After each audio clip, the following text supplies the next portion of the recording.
আজ পর্যন্ত যত কাঁচা আমের আচার তৈরি করেছি তার মধ্যে সবচেয়ে মজাদার ছিল এইটা, এবং আমার তৈরি করা বেস্ট আচার হচ্ছে এইটাই। আসসালামু আলাইকুম everyone, welcome to Zakia cooking studio.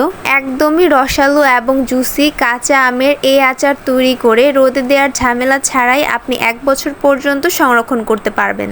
আর যখন এই আচারটা তৈরি করবেন একটু বেশি করে তৈরি করবেন, কারণ এই আচারটা সবাই অনেক বেশি পছন্দ করবে। চলুন তাহলে রেসিপিতে চলে যাই। বিসমিল্লাহ। আজকের এই আচারটি তৈরি করার জন্য আমি এখানে নিয়েছি 1 কেজি কাঁচা আম। আমগুলোর খোসা ছাড়িয়ে আমি খুব ভালোভাবে ধুয়ে পরিষ্কার করে নিয়েছি। এবার একটা আমকে 2 ভাগ করে আমি এইভাবে নাইফের সাহায্যে কেটে নিয়েছি। এভাবে আমি সবগুলো আম কেটে নিব। এভাবে সবগুলো আম কেটে নেওয়ার পর আমি দিয়ে দিব 1 কাপ পরিমাণ চিনি, সঙ্গেই দিয়ে দিব 1 চা চামচ লবণ। এরপর দিয়ে দিব 1/4 কাপ হোয়াইট ভিনেগার বা সাদা সিরকা। সিরকাটা দেওয়ার কারণে আচারটা 1 বছরেরও বেশি সময় ধরে ভালো থাকবে।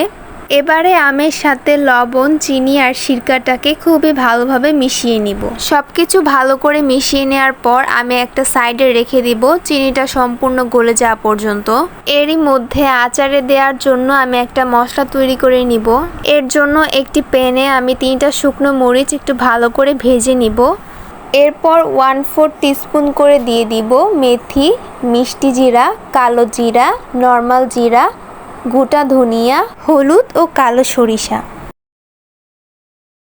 এবার অনবরত কিছুক্ষণ আমি মশলাগুলোকে ভেজে নেব। চুলা অফ করে দিয়েছি, কিন্তু গরম প্যানের ভিতরেই আমি মশলাগুলোকে 1 মিনিটের মতো সময় ধরে ভেজে নিব। এবার ওই আগের রেস্টে রাখা আমগুলোকে আমি ঢাকনা খুলে দিয়েছি। দেখতে পাচ্ছেন কিছুক্ষণ রেস্টে রাখার পর আমগুলো চিনির পানি ঝরিয়ে দিয়েছে। এবার এই চিনির পানি সহই আমি আমগুলোকে একটা প্যানের ভিতর দিয়ে দিব। কিছুক্ষণ সিদ্ধ করে নেওয়ার পর আমি এখানে দিয়ে দিচ্ছি কিছুটা হলুদ গুঁড়া আর কিছুটা লাল মরিচের গুঁড়া। এর ফলে আচারের কালারটা চলে আসবে। এগুলো দিয়ে দেওয়ার পর একটু আলতো হাতে মিশিয়ে নিচ্ছি। ভালো করে যখন বলক চলে আসবে তখন আমি চুলার হিটটা কমিয়ে দিব। যখনই আমের সিরকাটা আমের ভিতর ঢুকবে তখনই কিন্তু আমের কালারটা আস্তে আস্তে চেঞ্জ হতে থাকবে, একদম স্বচ্ছ হয়ে যাবে। অনবরত কিছুক্ষণ হালকা হাতে উল্টে পাল্টে দেওয়ার পর আমি এর ভিতর দিয়ে দিব আগে থেকে বানিয়ে রাখা আচারের মশলা। আগেই কিন্তু বলেছিলাম এই আচারে মশলার পরিমাণ খুবই কম প্রয়োজন হবে। মশলাটা দেওয়ার পর আবারও একটু উল্টে পাল্টে এগুলো মিশিয়ে নিচ্ছি। আরও প্রায় 10 থেকে 15 মিনিট জাল করে নেওয়ার পর কিন্তু আচারের টুকরোগুলো এরকম স্বচ্ছ হয়ে গিয়েছে।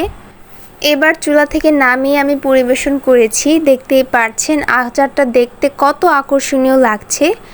একটা আচার আমি ভেঙে আপনাদের দেখিয়ে দিচ্ছি। দেখুন ভেতরটা কতটা সফট, মাশাআল্লাহ। এই ছিল আমার আজকের রেসিপি। আমার এই ভিডিওটি যদি আপনার ভালো লেগে থাকে তাহলে আমার ভিডিওতে লাইক, কমেন্ট এবং শেয়ার করে দিবেন।